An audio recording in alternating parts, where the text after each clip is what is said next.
What's up? Welcome back to Make It Stick. Got 10 flashcards on Anki Dude today. What are the 5 chapter... What are the 5 sections of chapter 1? What are the 3 subsections within one of the sections? Claims to make in this book. Empirical evidence versus theory, lore, and intuition.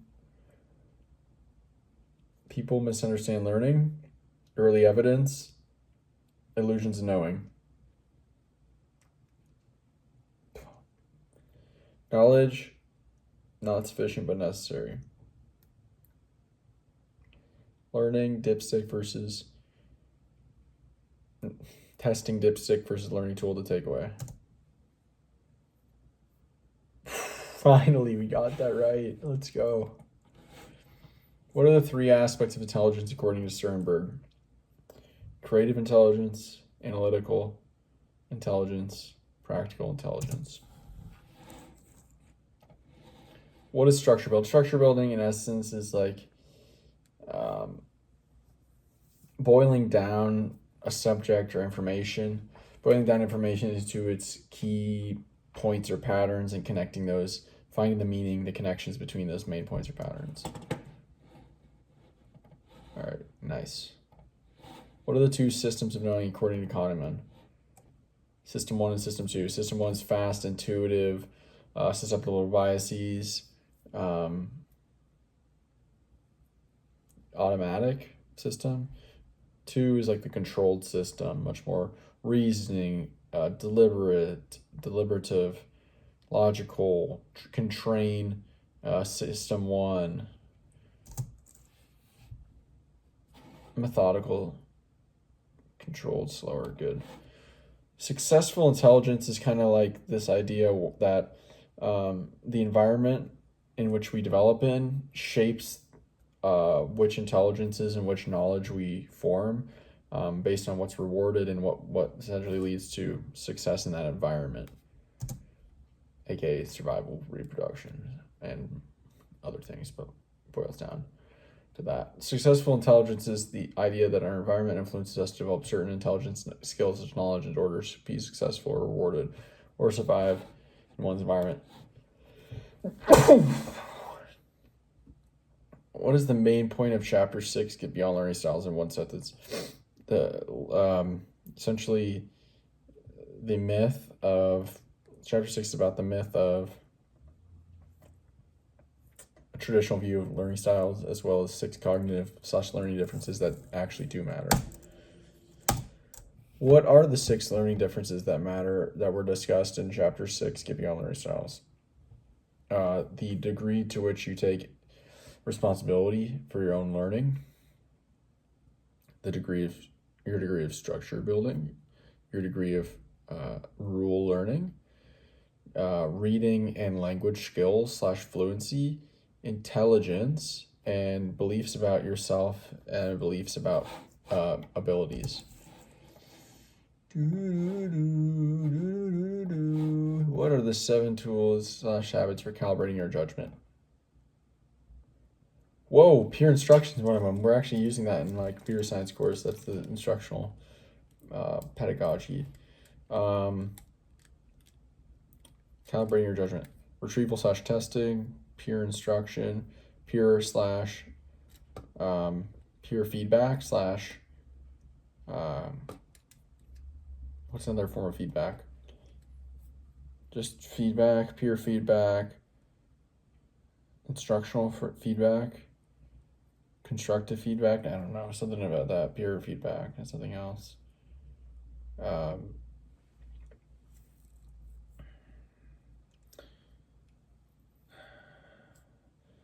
Like actual mistakes you make in the field, like in experience.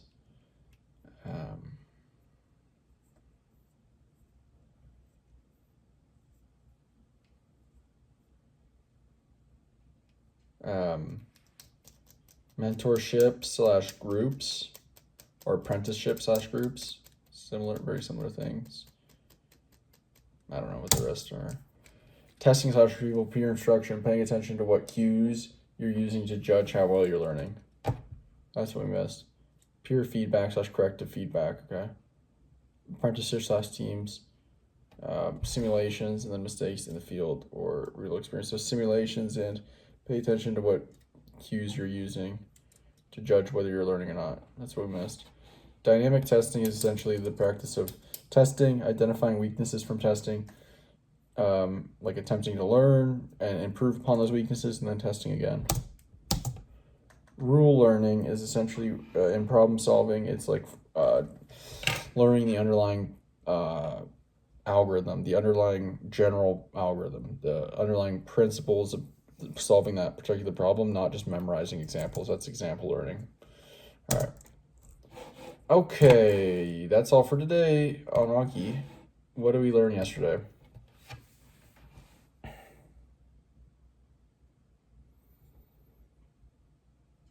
Deliberate practice. This is Andrew Erickson stuff. I think so. We might have finished one last paragraph in mindset. What would that have been about?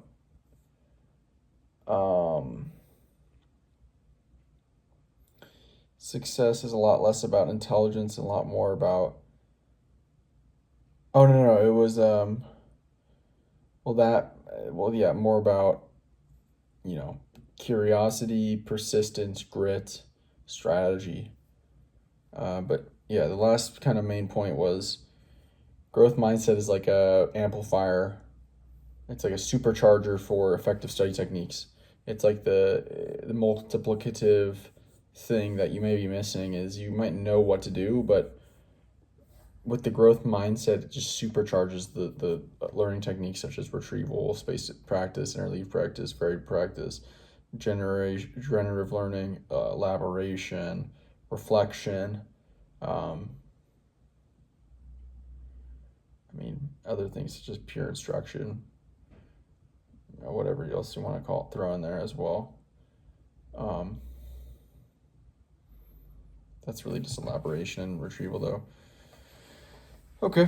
Then we started deliberate practice. Dude, stop. I'm so sick of yawning. Okay.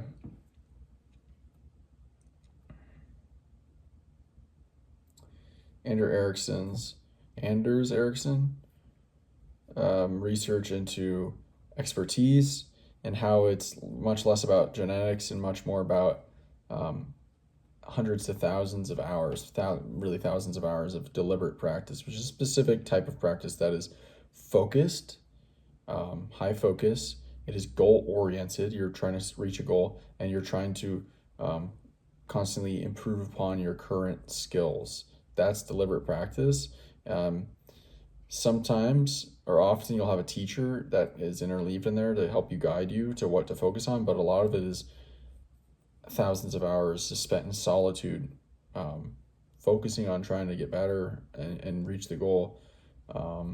And that just leads to the slow accumulation of more knowledge, skills, and development of more efficient and complex mental models around the subject, and often isn't even enjoyable, according to Anders Erickson. So it's like, yeah, that's crazy. So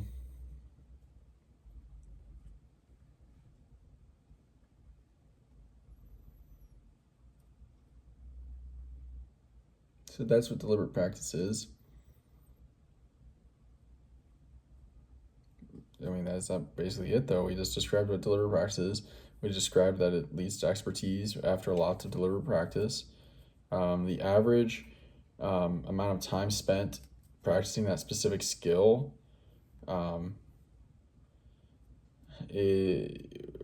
with the people that they studied in the research was an average of 10,000 hours or 10 years of practice. So quite a lot. Tons, actually. A ton. 10,000 hours is so much.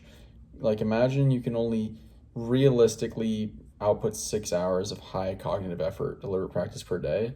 It would take 6 hours a day, that's about 2,000 hours. That would take 5 years of doing that every day. Focus on one thing, one skill or one subject or something. And what they said, what Andrew Erickson said was like, that doesn't give you any advantage. One, like, expertise in one field doesn't really give you any head start or advantage in any other field. It's like a very siloed thing, which I don't agree with. I just don't know how that could possibly be true. I just don't know how that could possibly be true. It makes no sense because, like, where's the boundary of these things? We've already discussed this yesterday. I'm not going into it again. It's fine. I can hold both to be true. I can hold that maybe I'm wrong, but I hold that I think that either the book oversimplified it or Anders Ericsson is wrong.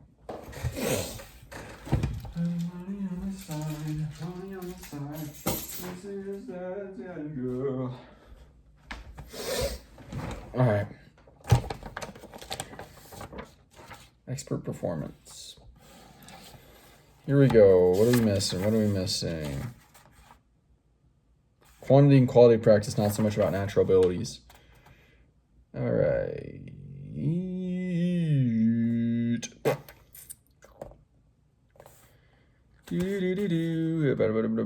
About thousands of hours of deliberate practice, focused practice, trying to review.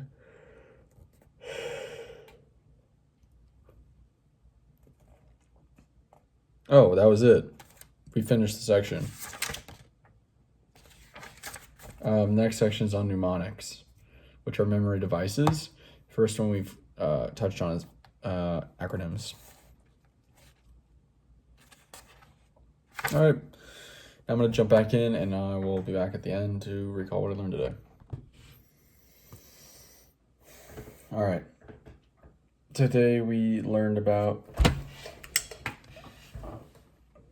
another memory device, another mnemonic known as the memory palace.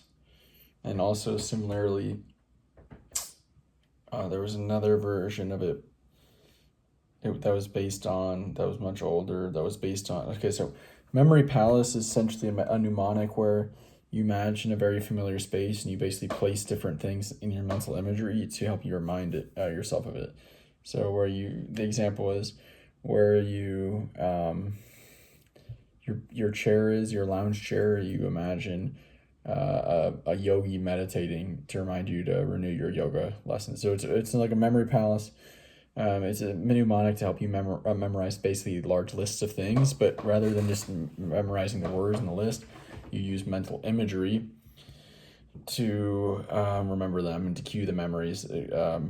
Humans remember images, visual information much more potently than words, so you can use vision as a cue, a very, very powerful cue to memory. And then there's another version of it where instead of like a space, it was more like a very familiar walk, or like a drive or something, like a sequence through space, path or road or something. It was called Method of Loci. And then it basically just told a story of Mark Twain, basically building out a path in his land, like in his yard, to help his children. Like, and he planted stakes and drew pictures to help his children remember all the English monarchs and how long their reign was based on the distance between the stakes and the kind of using the method of loci to help them easily remember all the different monarchs of English history and their reign length and dates, which they just weren't having a successful time doing before they used this method of loci, which Twain kind of figured out too when he was giving a speech. Instead of writing down little snippets of sentences to cue his memory, he started to use little hand-drawn notes of like images, which worked like much more effectively because, again, the imagery is much better cue to memory. All right, that's it for today. I'll talk to you. See you.